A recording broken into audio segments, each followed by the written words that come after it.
What was it like outside the courthouse? Well, it was busy all day here today, Joe. Of course, there was a lot of media representatives like myself, but also hundreds of pro-Trump supporters that did show out in support of the former president. Not the thousands that Miami authorities had been braced for, and police that I talked to said that there had been no incidents of violence that they were aware of. Now, some of those supporters, after President Trump was leaving the courthouse following the arraignment and that not guilty plea on those 37 counts, were chanting things like "We love Trump" and USA as they watched the motorcade leave. Really felt like a positive atmosphere. So perhaps President Trump treating this like a campaign day, knowing that he was having supporters that were going to be here today. Now, of course, as you both discussed, he is going to head back to New Jersey this evening to speak at 8:15 p.m. Eastern time. Likely will echo some of the same messaging we have heard from him, and frankly, what I was hearing from Trump supporters here today, the ideas of injustice, of the weaponization of the Justice Department. There were a lot of people waving flags as well, saying Trump won in 2020, you know it, and I know it. So definitely the polarization of the politics around this certainly on display here in Miami today. And of course, this is really just the first step in these legal proceedings. He has been arraigned, yes, but now this case will move from Miami to West Palm Beach, will be overseen by a Trump appointee, Judge Aileen Cannon. And this could drag out for quite some time, as we all understand, could go up to November 2024 or even beyond.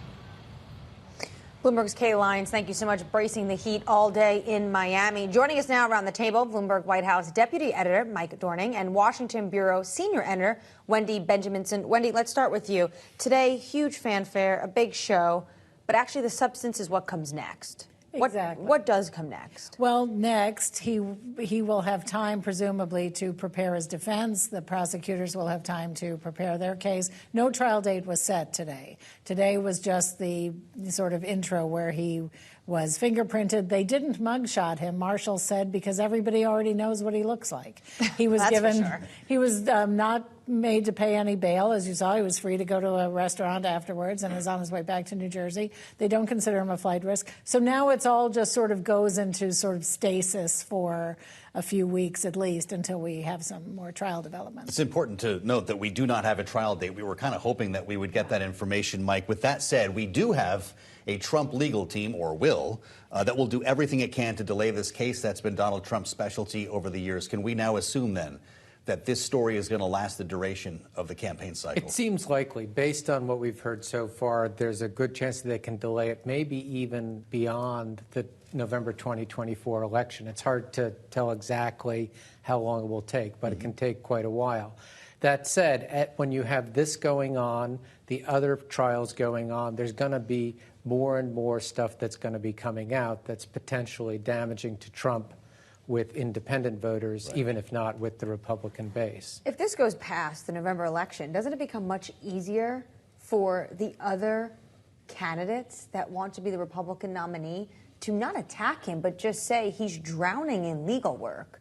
He does not have the capacity and the time to be the commander-in-chief. Well, I also think the biggest risk is as you get closer to the nomination, Republicans will want to win the election. So they can make the case that Trump is damaged by this indictment, and as people start thinking about it, there may be someone that can actually challenge him and say, hey, I could do better against Biden than you can.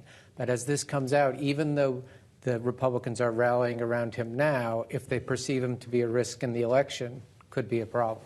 You know, Anne-Marie brings us back to 2016 because that was the refrain Donald Trump used on Hillary Clinton.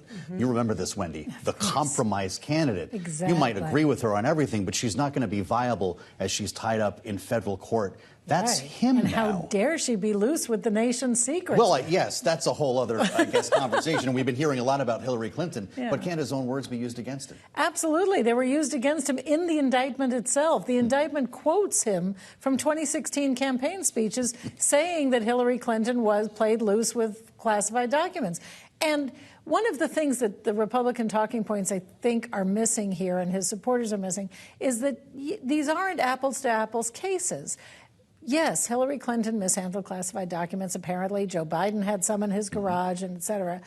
Trump was waving around top secret SCI, which is secure compartmentalized information, Yes. the highest classification level. He was waving them around to a writer and publisher, and he's caught on tape doing so, saying, I should have declassified this when I was president, but I didn't, and now I can't. It's so much different than simply holding them in your garage and then saying, come get them to the FBI when they want them.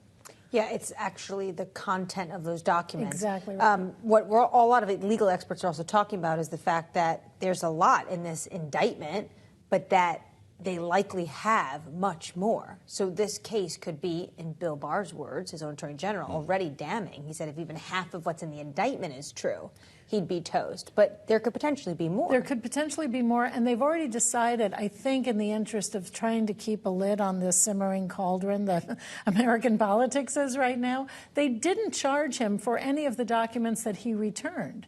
They decided not to charge him with that, and they avoided charges that could result in disqualification from office. So that is a way of sort of tamping down some of the political outrage. So they've given him already some deference, and yes, we don't really, the indictment is an outline. We don't really know the full extent of this. We heard from a number of lawmakers over the course of the day, as Mike Dorning mentioned earlier. It was largely Republicans making noise, but we heard from Democrats as well. Let's hear from the sound today on Capitol Hill. As we all know, in America, nobody is above the law, not even a former president. And I think that the American people, regardless of where they stand on Donald Trump, former President Trump,